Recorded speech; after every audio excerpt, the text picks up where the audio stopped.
Philosophy of life, வாழ்க வையகம், வாழ்க வையகம், வாழ்க వడముடன்.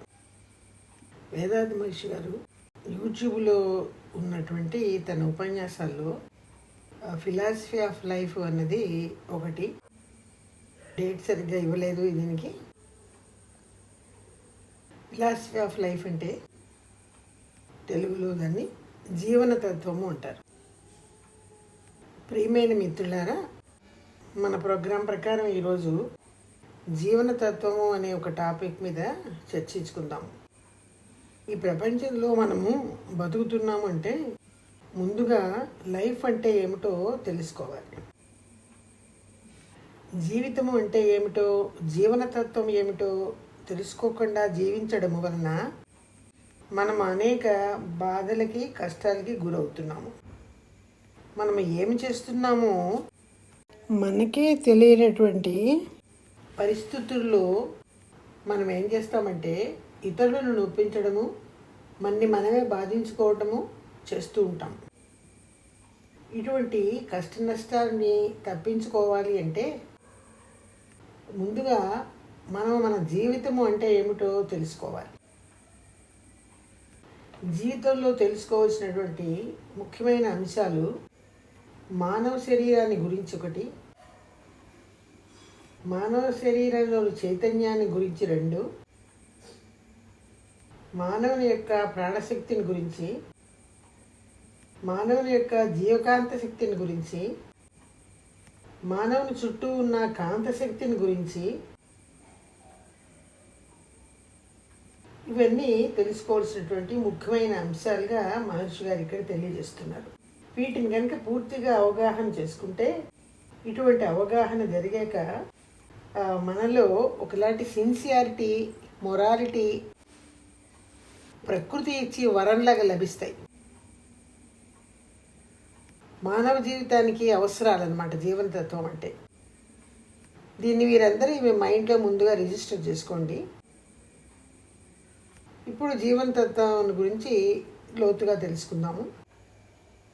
జీవనతత్వం అంటే 12 భాగాలతో ఉన్నటువంటి ప్రిన్సిపల్స్ అన్నమాట. అవి 1 3 అవసరాలు, 2 3 రక్షణలు, 3 వర్చ్యూస్ అంటే ధర్మాలు, 4 3 అంశాలుగా పరిపూర్ణత వైపు పెరుగుదల. ఇప్పుడు అవసరాలు అంటే ఏంటో చూద్దాం. ఆహారము, నీరు, విసర్జక అవసరాలు, ఈ 3 కూడా తప్పకుండా ప్రతి మానవునికి అవసరం, ప్రాణులందరికీ అవసరం. ఆహారము, నీరు శరీరాన్ని బ్రతికించుకోవడానికి. విసర్జక అవసరాలు తప్పనిసరిగా చేయవలసిన పని, అంటే మలమూత్ర విసర్జన అన్నమాట. సరైన టైంలో సరైన ప్లేస్లో విసర్జన జరపాలి. విసర్జక అవసరాలు తగిన సదుపాయాలతో ఉండాలి. ఈ 3 అవసరాలన్నమాట. ఏంటది? 1 ఆహారము, 2 నీరు, 3వది విసర్జక అవసరాలు. పశుపక్షులు ప్రకృతి నుండి ఆహారం తీసుకుంటాయి, ప్రకృతి నుండే నీరు తీసుకుంటాయి, ప్రకృతిలోనే విసర్జనలు కూడా జరుపుతాయి. కానీ నేటి మానవుడు అలా కాదు.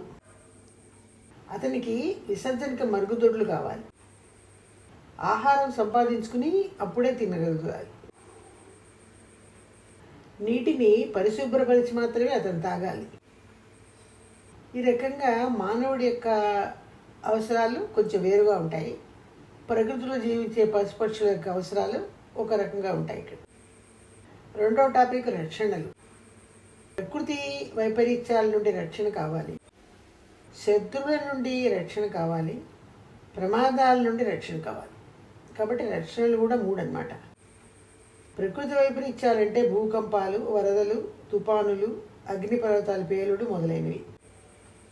దేశకాల పరిస్థితులను బట్టి అవి వస్తూనే ఉంటాయి. వాటిని ఎదుర్కోవడం నేర్చుకోవాలి.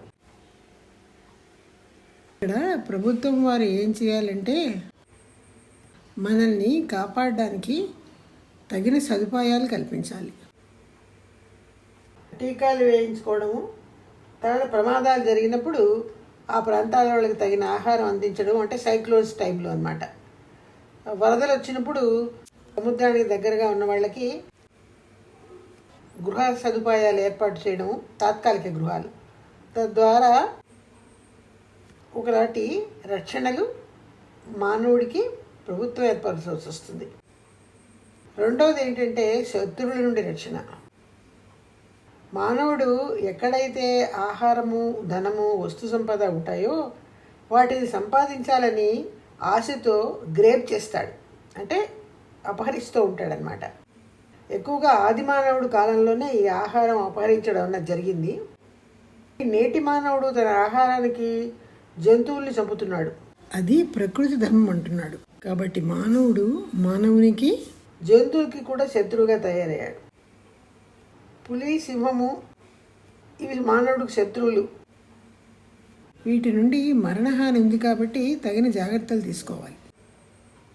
శత్రువుల వల్ల ధన నష్టం కలగవచ్చు, ఒక్కోసారి ప్రమాదాలు జరగవచ్చు, ఒకసారి శత్రువుల వలన మరణం కూడా ఎదుర్కోవాల్సిన పరిస్థితులు వస్తాయి.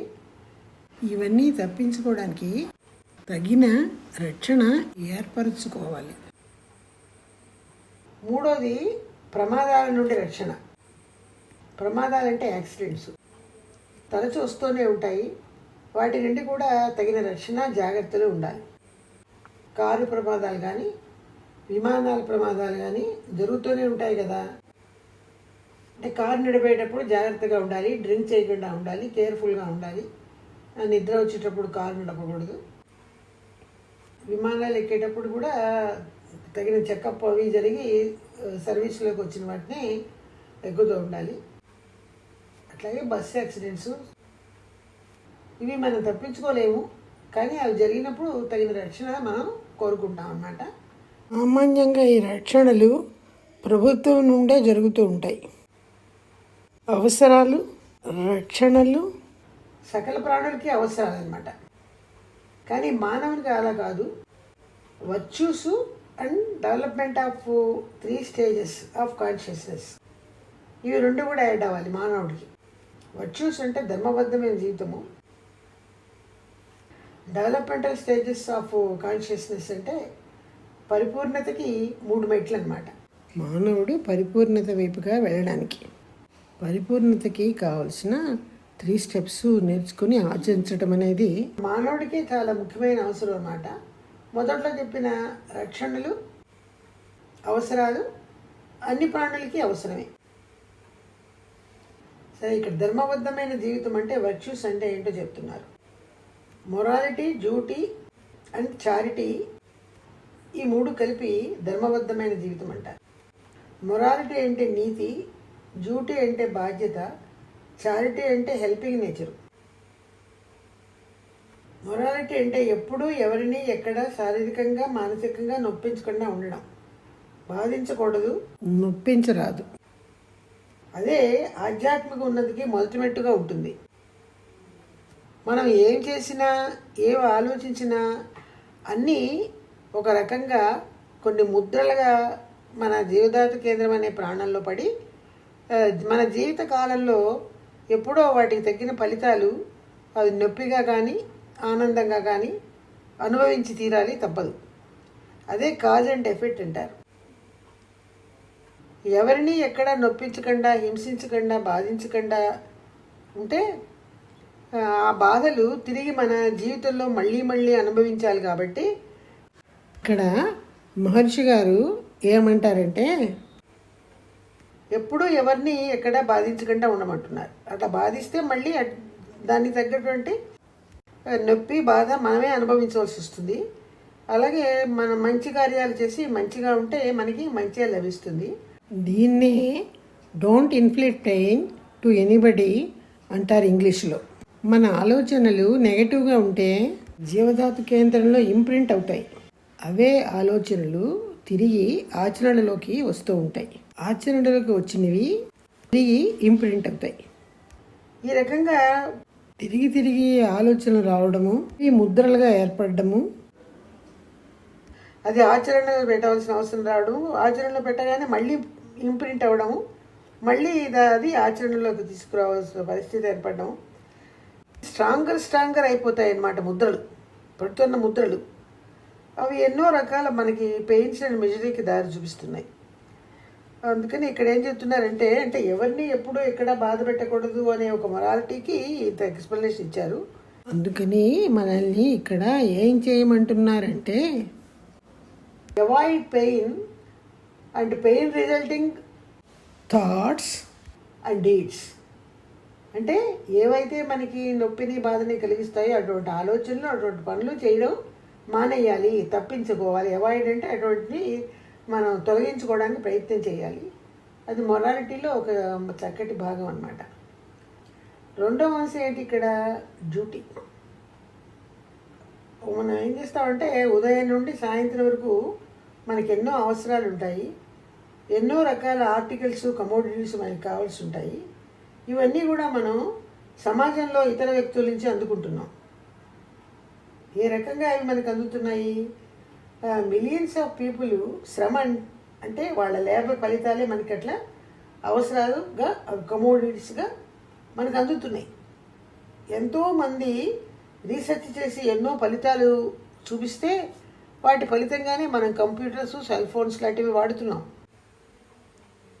మనం జన్మ తీసుకున్నప్పుడు మొదటి 15 సంవత్సరాల వయసు వరకు ఎన్నో ఎంజాయ్మెంట్స్, అవసరాలు సొసైటీ అంటే సమాజం నుంచే అందుకుంటూ ఉంటాం.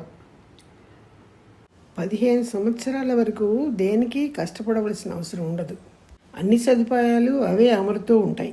విద్యా విధానాన్ని సొసైటీయే మనకు అందిస్తుంది కదా. గవర్నమెంట్ పేరుతో మనకి ఎన్నో రక్షణలు లభిస్తున్నాయి కదా. ఈ రకంగా అందరూ అంటే ప్రతి ఒక్కరూ సొసైటీకి రుణపడి ఉంటాం కదా. సొసైటీ నుంచి ఎన్నో అందుకుంటున్నాం కాబట్టి సొసైటీకి రుణపడి ఉంటాం. ఆ మొదటి 15 సంవత్సరాలు మనం ఏం శ్రమ పడక్కర్లేదు. మన జన్మ తీసుకున్నాక మన తల్లిదండ్రుల శ్రమ వల్ల, మన గురువులు శ్రమ వల్ల అవి క్రమక్రమంగా అందుకుంటూనే ఉంటాం, అనుభవిస్తూనే ఉంటాం. కానీ ఒక ఏజ్ వచ్చాక, పర్టికులర్ ఏజ్ వచ్చాక ప్రతి ఒక్కరూ ఆలోచించాలి, సొసైటీ నాకు ఎన్నో సహాయాలు చేస్తుంది కాబట్టి సొసైటీకి రుణం తీర్చాలి. అటువంటి జ్ఞానాన్ని పెంపొందించుకుంటూ ఉండాలి. సొసైటీలో వాళ్ళకి ఎట్లా సేవ చేయాలి అంటే జూ అన్నమాట. సొసైటీకి మనం జూ ఉన్నాం, అప్పున్నాం. ఎందుకని? సొసైటీయే కదా బియ్యం పండించిస్తున్నారు కొంతమంది వ్యక్తులు, రైతులు. అది ఆహారంగా మనం తింటున్నాం. అదే రకంగా వస్త్రాలు నేసిస్తున్నారు కొంతమంది మిషన్స్ ద్వారా కానీ, చేనేత వస్త్రాలు కానీ, అవి మనం అనుభవిస్తున్నాం. ఎంతోమంది డాక్టర్స్ రీసెర్చ్ చేసి ఎన్నో మందులు కనిపెడుతున్నారు, అవి మన ఆరోగ్యం కోసం ఉపయోగించుకుంటున్నాం. ఈ రకంగా సొసైటీకి జనం అంతా రుణపడి ఉన్నట్టే. సొసైటీలో ఉన్న మానవులందరూ సొసైటీకి, సమాజానికి రుణపడి ఉన్నట్టే. ఆ రుణం తీర్చుకోవడమే జూ ఈజ్ డ్యూటీ. డ్యూటీ అంటే బాధ్యత, జూ అంటే అప్పు. ఇది ఎలా చేయాలి అంటే పేదవాళ్ళని చదివించడం కానీ, అన్నదానాలు చేయడం కానీ, వస్త్రదానాలు చేయడం, హాస్పిటల్ కట్టించడం, లేదా అనాథాశ్రమాలు కట్టించడం, వాటికి డొనేషన్స్ ఇవ్వడం, ఇదంతా డ్యూటీయే. జ్ఞానదానం చేయడం, రుణం తీర్చడమే డ్యూటీ. మన అప్పు తీర్చడమే మనకి డ్యూటీ అన్నమాట. డ్యూటీ అనే పదానికి అర్థం సమాజ సేవ. నీకు చేతనైన పద్ధతిలో ఒక పద్ధతిగా సమాజానికి ఇటువంటి సౌకర్యాలు అందించాలి. ఒక పరిమితిగానే చేయమంటున్నారు, అది డ్యూటీ. ఈ రకంగా అర్థం చేసుకోవడం, ఆచరించడమే డ్యూటీ అంటున్నారు. ఇటువంటి నిర్వహణ లేనప్పుడు సొసైటీ ఏమవుతుంది? ప్రతివారు సొసైటీ నుండి అన్నీ తీసుకోవడమే కానీ తిరిగి సమాజానికి ఏమీ ఇవ్వలేకుండా ఉంటే, ఇవ్వలేని పరిస్థితుల్లో ఉంటే జరిగేది ఏంటి? సమాజంలో ఉన్న సంపదలు అంటే రిసోర్సెస్, ప్రాస్పెరిటీలు డ్రైన్ అయిపోతాయి, అంటే ఎగిరిపోతాయి. అభివృద్ధి కూడా దెబ్బతింటుంది. ప్రపంచవ్యాప్తంగా ఇట్లాంటి నష్టం కలుగుతూ ఉంటుంది. కాబట్టి సమాజానికి మీకు చేతనంత వరకు చేయగలిగిన సహాయం చేయడమే డ్యూటీ. తర్వాత ప్రిన్సిపల్ చారిటీ, మూడోది అనమాట. ఇది మొరాలిటీ అయ్యాక, డ్యూటీ అయ్యాక చారిటీ. చారిటీ అంటే హెల్పింగ్ నేచర్. ఉన్నవాళ్ళు లేని వాళ్ళకి ఏదో ఒక రకంగా చేతైన వాళ్ళు బతకలేని వాళ్ళకి సహాయం చేయడం అవసరం ఉన్న వాళ్ళకి. ఈ చేయడం ఎలా ఉంటారంటే అధిక సంపాదన పరులైన జీవించే విధానం తెలియని వాళ్ళు ఉంటారు, ఇంటలెక్ట్ లేని వాళ్ళు అనమాట. ఎప్పుడో ఒకసారి ఎవరైనా ఎటువంటి మినిస్టర్స్ అయినా, ఎంత రాజకీయ నాయకులైనా, గవర్నమెంట్ ఆఫీసర్స్ అయినా, పొలిటికల్ లీడర్స్ అయినా ఏదో ఒకసారి ఎవరిదో ఒకళ్ళ మీద వాళ్ళ అవసరాలకి తప్పనిసరిగా ఆధారపడవలసినటువంటి అవసరం వస్తుంది వాళ్ళ జీవితంలో, అందరి జీవితంలో.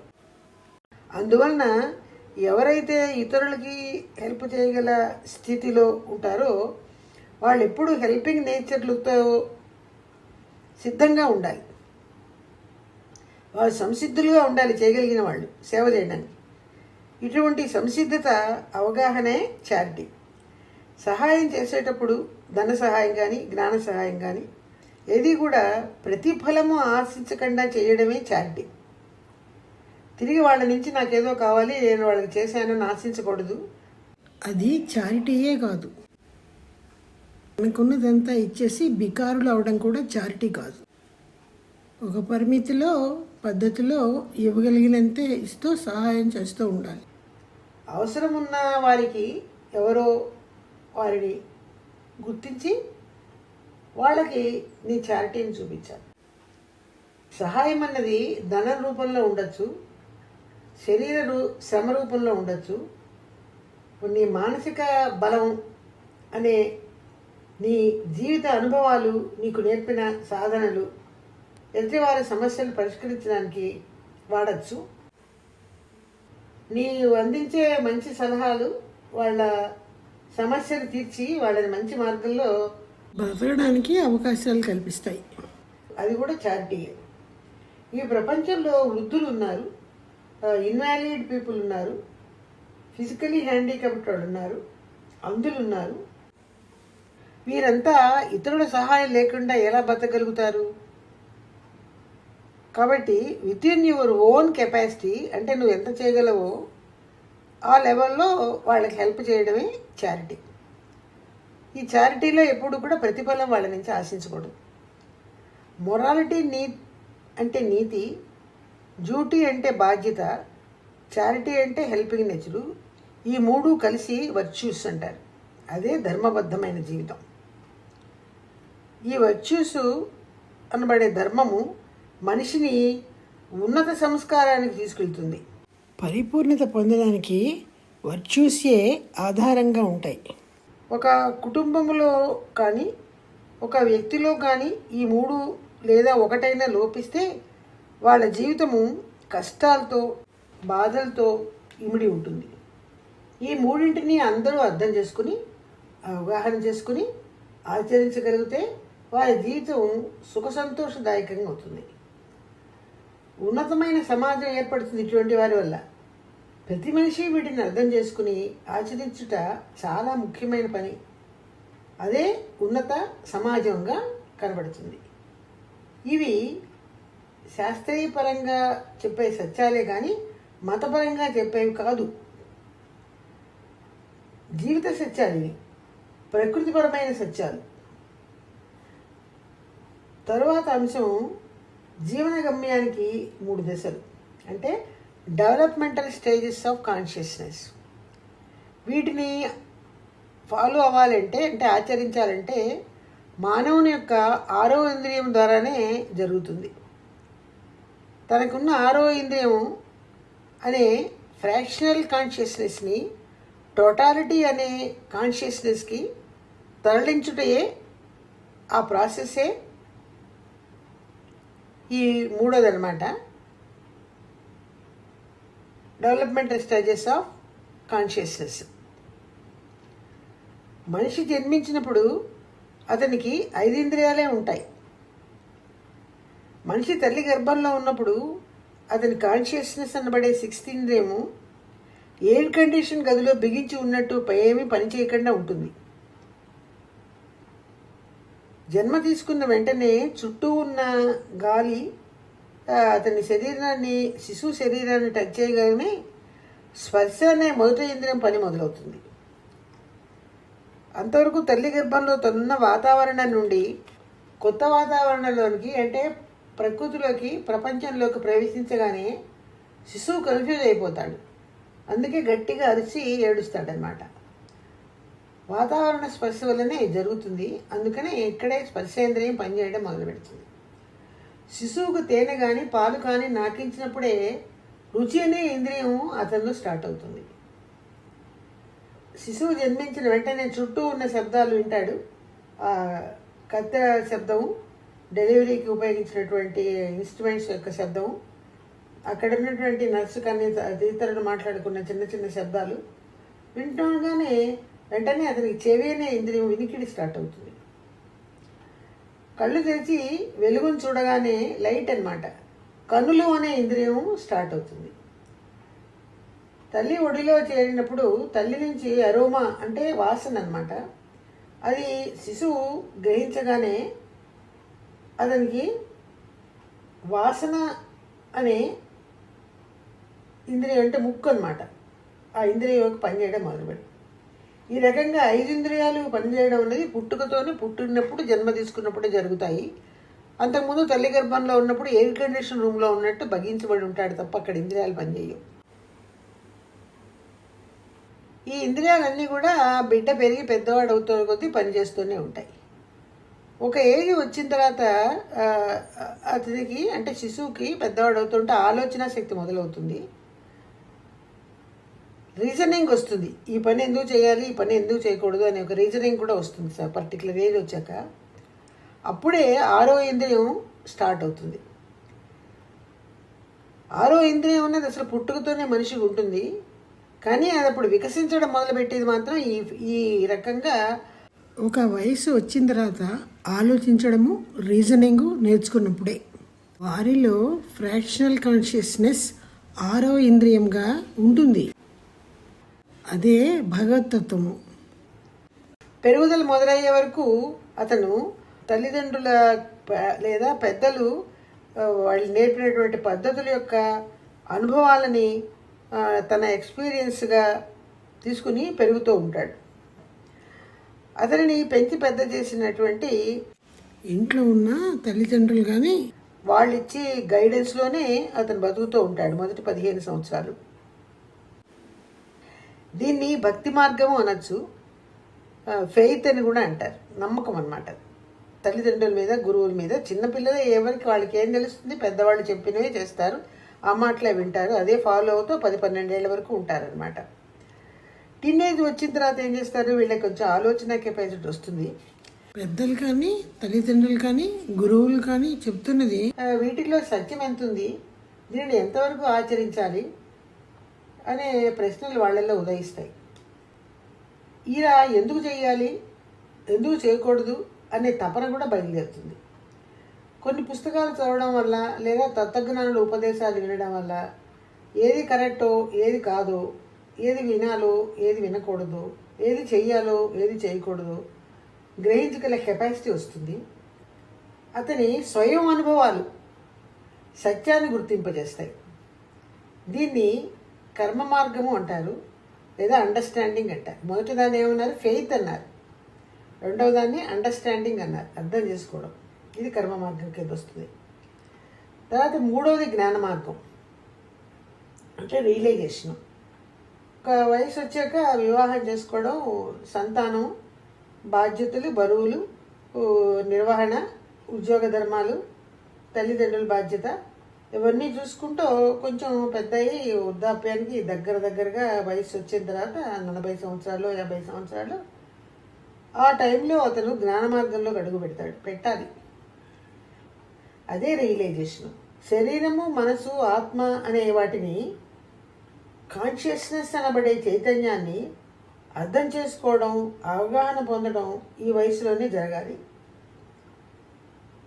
అది కూడా శరీరంలోని బయోమాగ్నెటిజం అనే ఒక జీవకాంత శక్తి ద్వారానే జరుగుతుంది.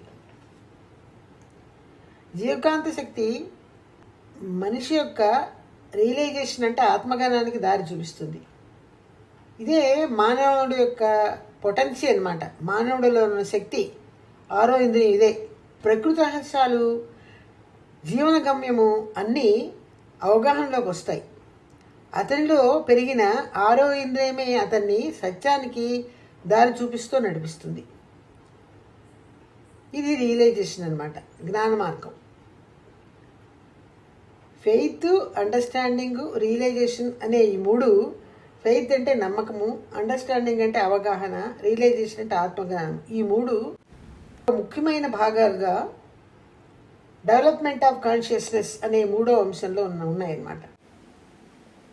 అండర్స్టాండింగ్ అంటే అవగాహన జరిగాక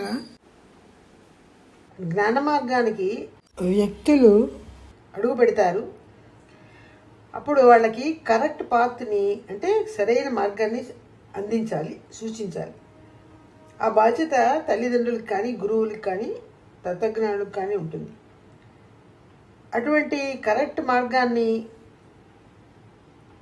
యుక్త వయసులో ఉన్నటువంటి పిల్లలకి అందించగలిగితే చాలా మంచిది. ఇటువంటి మంచి మార్గంలోకి ప్రవేశించలేని పిల్లలు లేదా ఏ మనిషి కానీ, వ్యక్తి కానీ మెటీరియలిస్టిక్గా మారిపోతారు.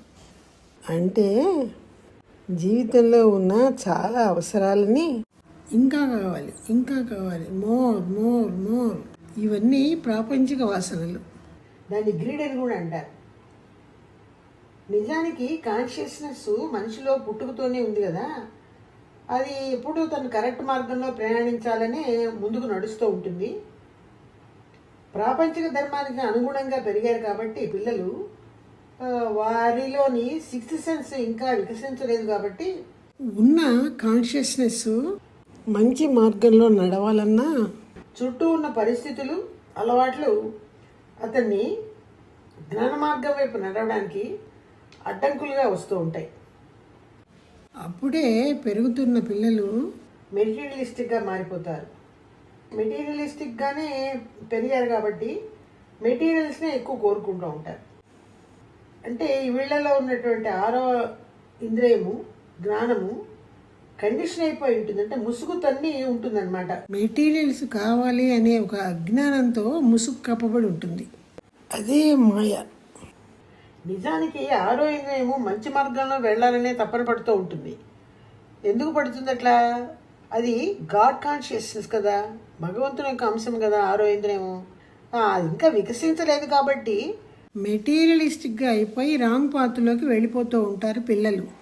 ఈ టైంలోనే చిల్డ్రన్స్కి రైట్ పాత్ని చూపించాలి. ఎవరు చూపించాలి? జ్ఞానులు, పెద్దలు. లేకుంటే వారు ఏమైపోతారు? మోర్ అనే మెటీరియల్స్లో పడిపోతారు. జ్ఞానం మీద నాటగానే వారే రేపు తత్వజ్ఞానులు అయ్యే అవకాశాలు కూడా ఏర్పడతాయి. అదే రియలైజేషను. ఈ రకంగా ఫెయిత్, అండర్స్టాండింగు, రియలైజేషను ఫాలో అవ్వాలి. జీవన తత్వంలోని 12 ప్రిన్సిపల్స్ ఫాలో అవ్వాలి. అంటే నీడ్స్, రక్షణలు, రియలైజేషన్కి ఉన్నటువంటి 3 స్టెప్స్ ఫాలో అవ్వాలి అందరూ. మానవుడి జీవితం వికసించి సంతోషదాయకంగా ఉంటుంది. వర్చ్యూస్ జ్ఞాన మార్గంలో మానవునికి ఆచరణలో ఉండటం చాలా అవసరం. వర్చ్యూస్ అంటే ఇందాక చెప్పుకున్నట్టుగానే మొరాలిటీ, డ్యూటీ అండ్ చారిటీ చాలా అవసరం అన్నమాట. అవి ఆధారంగా ఉంటేనే జ్ఞాన మార్గంలో ముందడుగు వేయగలుగుతారు. ఆ virtues way of life, morality, duty, charity అన్నది ఆచరణలో లేనప్పుడు మానవుడు తన జీవిత గమ్యానికి వెళ్ళలేడు. మానవుడి జీవిత గమ్యం ఏంటి? టు రీచ్ ది గాడ్, భగవద్ సాన్నిధ్యం చేరడమే. అతనిలో ఉన్న ఫ్రాక్షనల్ కాన్షియస్నెస్ టోటాలిటీ కాన్షియస్ అనే భగవతత్వం వైపుగా వెళ్ళి అతనిలో కలిసిపోవడమే మానవుడి యొక్క గోల్. నాకు మెటీరియల్స్ మోర్ కావాలి అనే గ్రీడ్ నుంచి వాళ్ళని ఎంతవరకు తప్పించగలమో అంతవరకు తప్పిస్తే తప్పకుండా వాళ్ళు జ్ఞాన మార్గంలో ఉన్నతంగా ప్రయాణం చేసి పర్ఫెక్షన్ వైపుగా వెళ్ళగలుగుతారు. నాకు మెటీరియల్స్ మోర్ కావాలి అన్నది వద్దు అనే ఒక ప్రమాణం తీసుకోవాలి వ్యక్తి. ఎంతవరకు అవసరమో అంతే నాకు కావాలి అనే ప్రమాణం కూడా తీసుకోవాలి.